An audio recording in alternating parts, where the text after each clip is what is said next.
गतकाली किछि ओडिया खबर कागज रे स्पष्ट भाव में बाहरी थिला जे ओडिशा पुलिस बलंगा पीड़ितांको उपरे जो रहस्य रही जार उन्मोचन कर से घटना को लेकिन आम दलर मुखपात्र मुझे सामिल थे आम तार सामाजिक गणमाध्यम उत्तर रखी जे सरकार रे कहीं कौन रहस्य उन्मोचन होना से आम मन में कौटी ना कौटी सन्देह था मूल कथा हूँ जिते गोटे झील निआ लगे पोड़ी जाऊे से मिछ कह तेणु जिते से दुखिशा स्वाई पाखक जाकि बचापी निज जीवन को बचाइवाई जो विकल में कही मत 3 जन आसिक किरोसिन डाले निआ लगे ताहा ठीक थिला परवर्ती मुहूर्त में जिते पुलिस बारंबार कहला जे पीड़िता बयान बदलौछंती ना पीड़िता को बयान बदलैबा पे चाप सृष्टि करा जाउची ये कथा तो निश्चित रूप जाना पड़ुची। द्वितीय कथा है तांको बापा का बयान जा आपण मानक माध्यम रे हमें जानिबा को पाइलु जे से मानसिक चाप रे थिला। एठी दीटा प्रश्न उठुची जे प्रथम प्रश्न होउची जे जदि से झियो को झियो कहवा अनुसार 3 जन दुर्बृत्त ता देहरे किरोसिन डाले निया लगैछंती ताहले से 3 जन दुर्बृत्त किए तांको काहे किए पर्यंत अरेस्ट करा गला नाही सेमानकर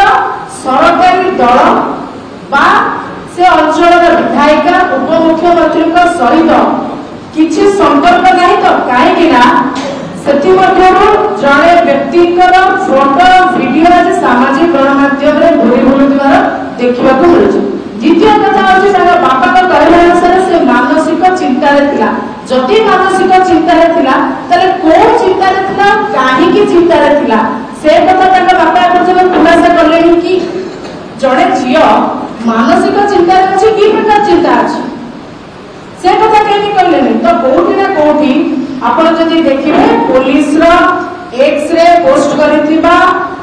तथ्य उपमुख्यमंत्री एक्स करिथिबा तथ्य एवं पीड़ितार बापा को कहवा कौटी ना कौटी जना पड़ुची ये स्क्रिप्ट राइटर किए जे सुंदर कथा लिखी। द्वितीय कथा है मनीषा से कथा को क्लियर कले जे कौटी ना कौटी एभली कथा देखा पाई नथिलु जे पर्यंत आमे राजनीति को बुझिलु एवं एभली घटनाक्रम को जेते दिन आमे अनुध्यान करूछु देखुछु जे पुलिस के चाप पकेबा माने देखिना तेणु पुलिस ता ड्यूटी करू पुलिस तार प्रॉपर इन्वेस्टिगेट करू से 3 जन को अरेस्ट करू एवं सभापति मध्य गतकाली ठारू सूचना दे सारी जे पुलिस जदि से 3 जन को 7 दिन भीतर गिरफ्त न करे ताहले हमें डीजी ऑफिस घेराव करू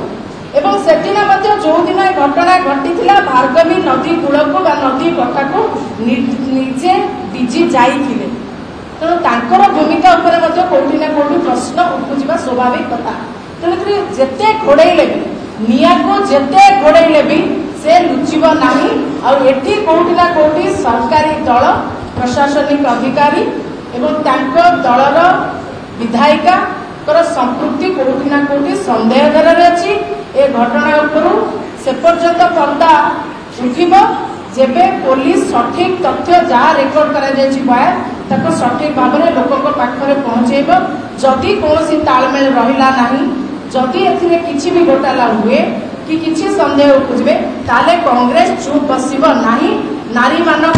कांग्रेस आंदोलन करुची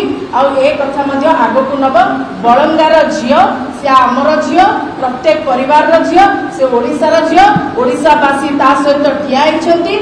न्याय देवाई से परिवार सहित आम कांग्रेस पार्टी पूरा ता सांगरे ठिया होचु डरबार नहीं परिवार को आपण माध्यम जनईदेवा चाहूँ जे डरतुनि निर्भीक भाव झील को न्याय देवाई लड़ाई में सामिल हो तो आम सांगरे स्ट्रांगली ठिया।